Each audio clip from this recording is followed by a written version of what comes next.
S S P Hyderabad عدیل حسین چانڈیو کی ہدایت پر عمل درآمد کرتے ہوئے حالی روڈ تھانے کی پولیس نے ایس ایچ او ہاشم بروہی کی قیادت میں ایک منفرد اور کامیاب کارروائی کرتے ہوئے 10 روز قبل چوری ہونے والا قیمتی بچھڑا کراچی سے برآمد کر کے اصل مالک کے حوالے کر دیا۔ تفصیلات کے مطابق حالی روڈ تھانے کی حدود امریکن کوارٹر کے رہائشی سید دلدار علی عرف مامو نے اپنی مدعیت میں بچھڑا چوری ہونے کی رپورٹ درج کرائی تھی، جس پر ایس ایچ او حالی روڈ ہاشم بروہی نے فوری طور پر ایک خصوصی پولیس ٹیم تشکیل دی۔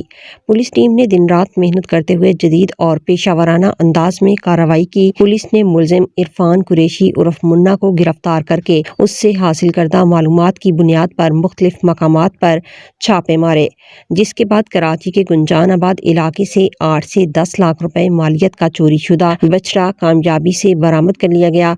بعد ازاں قانونی اور کاغذی کارروائی مکمل کرنے کے بعد بچھڑا حیدرآباد لا کر اصل مالک کے حوالے کر دیا گیا۔ بچھڑا واپس ملنے پر فریادی سید دلدار علی نے ایس ایس پی حیدرآباد عدیل حسین چانڈیو، ایس ایچ او حالی روڈ ہاشم بروہی اور ان کی پوری ٹیم کا تہہ دل سے شکریہ ادا کیا۔ اس موقع پر خوشی کے اظہار کے طور پر پولیس پر پھولوں کی پتیاں نچھاور کی گئیں اور ایس ایچ او حالی روڈ ہاشم بروہی کو سندھ کی روایتی ثقافت کے تحفے کے طور پر سندھی ٹوپی اور اجرک پیش کی گئی۔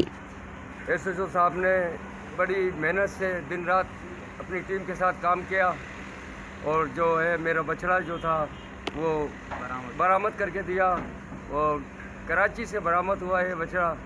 ایس ایچ او صاحب کا جتنا میں شکریہ ادا کروں وہ کم ہے۔ عدیل چانڈیو صاحب نے بھی اس کے اندر تھوڑا میرے ساتھ کوآپریٹ کیا ایس ایچ او صاحب کے ساتھ، اور یہ حیدرآباد پولیس زندہ باد۔ کہ شاہ صاحب کا بکرا بچڑا جو چوری ہو گیا تھا، شاہ صاحب نے ایس ایس پی صاحب جناب عدیل چانڈیو صاحب کو فون کروائی بھی تھی، اس کو کہا بھی تھا، صاحب نے حکم کیا تھا کہ یہ اس کو ڈھونڈنا ہے اور چوروں کو پکڑنا ہے۔ تو ہم ٹیم کے ساتھ ہم نے محنت کی اور الحمدللہ وہ چور بھی پکڑے گئے ہیں اور بچڑا بھی آپ کے سامنے گاڑی میں لوڈ ہے۔ یہ شاہ صاحب کی خوش نصیبی بھی ہے اور اس کی دعائیں بھی ہیں جو پولیس بھی کامیاب ہوئی۔ Thank you sir.